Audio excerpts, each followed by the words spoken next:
सरकारनं तिथं आमच्या बाजूने ऍफिडेव्हिट 3 सादर केलेले आहेत, त्याबद्दल आम्ही अभिनंदन करतो. परंतु आता कोर्टाच्या भूमिका काय येते त्यापेक्षा राज्य सरकारनं धनगर समाजाच्या बाबतीमध्ये ठोस भूमिका घेण्याची आवश्यकता आहे.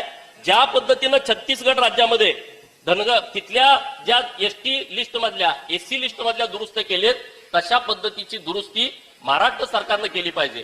मग विषय पुढे येतो की आदिवासी जमातीवरती अन्याय होतोय. नीटपणे समजून घेतलं पाहिजे. आदिवासीचं आणि एससीचं मागासवर्गीयाचं आरक्षण हे लोकसंख्येवरती अवलंबून आहे.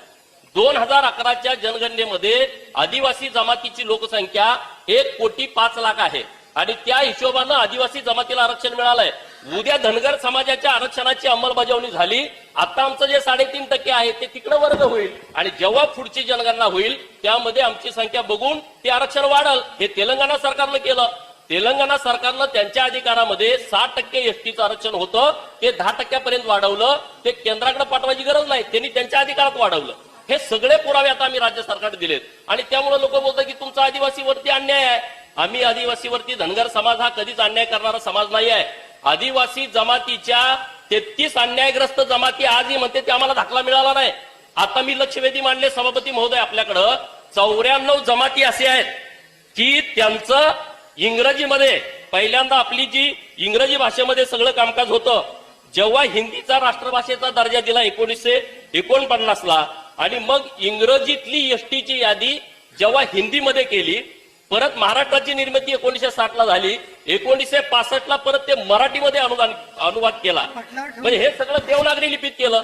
हिंदी आणि मराठी देवनागरी लिपी आहे. तुम्ही इंग्रजी मधलं हिंदीत, हिंदी मधलं मराठीत करताना चुका केल्या. अशा 94 जमाती महाराष्ट्रामध्ये आहेत की त्यांना मी बोलतोय या क्षणापर्यंत एकाही जमातीला दाखला दिला नाही. मग आदिवासीवरती अन्याय कोण करताय याचा अभ्यास कुणी केला नाही. आणि म्हणून सरकारकडे माझी हात जोडून विनंती आहे की कुणावरती अन्याय होत नाही.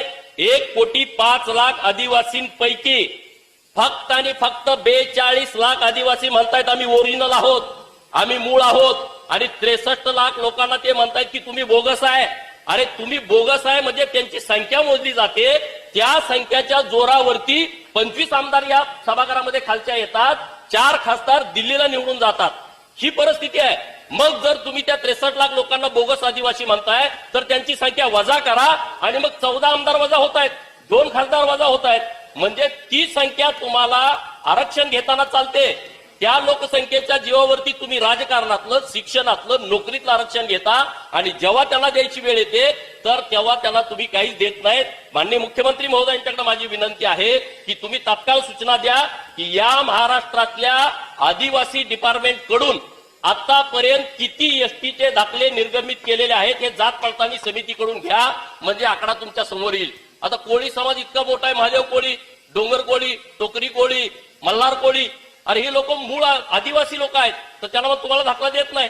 1 वर्ष झालं या सभागृहामध्ये आपली लक्षवेधी झाली, अजून आपली सभापती महोदय त्या विषयावरती बैठकच झाली नाही. आज लोक आम्हाला बाहेर गेल्यानंतर विचारतात काय झालं त्या विषयाचं. तर सभापती महोदय या आरक्षणाचे जेवढे विषय आहेत ते विषय व्यवस्थितपणे मार्गी लागले पाहिजेत. आता मराठा समाजाला आरक्षण देऊ नका अशी कुणाचीच भूमिका नाही. तर जेव्हा आम्ही एखादा विषय बोललो की आम्ही मराठा समाजाला विरोध करतोय अशी भूमिका घेतली जाते. अरे बाबा, मराठा समाजाला आरक्षण मिळावं म्हणून मी 2013ला मोर्चा काढला होता. युट्यूबला तुम्ही सर्च करा, पहिला मोर्चा. तेव्हा एवढं कुठली आंदोलन सुरू नव्हती. अशा परिस्थितीमध्ये आज ओबीसी समाज महाराष्ट्रातला घाबरलाय. आज आम्ही सगळ्या मेळाव्याला जातो, परिस्थिती बघतो. मुख्यमंत्री महोदय, माझी तुमच्याकडे विनंती अशी आहे, आज आपण शिंदे समिती गठीत केली आणि या शिंदे समितीच्या माध्यमातून आपण कुणबीचे दाखले देत आहेत. एका दिवसामध्ये दाखले त्या लोकांना मिळत आहेत. माझी विनंती तुमच्याकडे अशी आहे की तुम्ही एका बाजूला एका दिवसामध्ये कुणबीचे दाखले देताय, दुसऱ्या बाजूला भटका समाज, ओबीसी समाज, मायनर ओबीसी समाज यांना 4-4 महिने दाखले मिळत नाहीत. अरे आमच्याकडे जमीन नाही, 1 गुंठा जमीन नाही, कुठं आमचा सातबारा नाही, आमचा जन्म कुठं झाला भटक्या लोकांना माहित नाही. मग ह्यांना दाखले कधी मिळणार ह्याची व्यवस्था आपण सभापती महोदय या बाबतीमध्ये केली पाहिजे.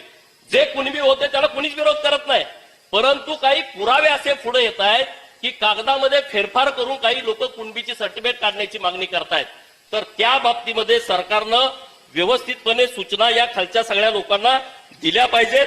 जेवढी आता कुणबी सर्टिफिकेट आपण दिलेत, आकडा वेगवेगळा मीडियाच्या माध्यमातून वेगळा येतोय, आपण सरकारच्या माध्यमातून वेगळा येतोय, तर या जेवढ्या सगळ्या नोंदी सापडलेल्या आहेत आणि ज्यांना जिल्हाधिकाऱ्यांच्याकडून देण्यात दाखले आलेले आहेत, या सगळ्या बाबतीमध्ये आपण हरकती आणि सूचना जनतेकडून मागवल्या पाहिजेत, जेणेकरून कुणबी दाखले देताना धांदली किंवा बनावटीचा प्रकार होणार नाही आणि जनसामान्यामध्ये ज्या काही शंका उपस्थित होत आहेत त्या सगळ्या शंकांचं निरसन करण्याची आपल्याला काळजी घेता येईल.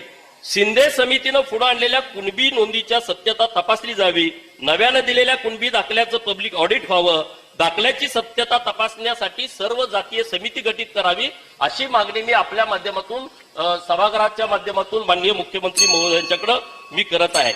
बाकीचा विषय राहिला तो राजकीय आरक्षणाचा.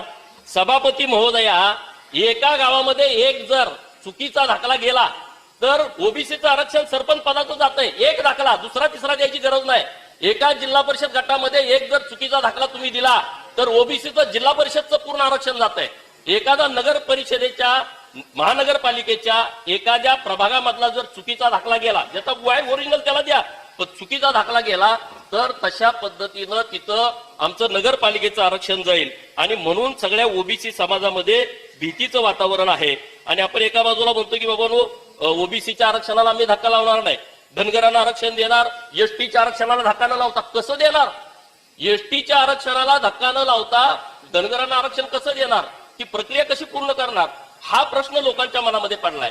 ओबीसीच्या आरक्षणाला धक्का न लावता मराठा समाजाला आरक्षण देणार, तर त्याच्या संदर्भातली भूमिका माननीय मुख्यमंत्री महोदयांनी व्यवस्थितपणे स्पष्टपणे महाराष्ट्रातल्या सगळ्या लोकांना सांगावी, अशी माझी आपल्या माध्यमातून सरकारकडे हात जोडून विनंती आहे.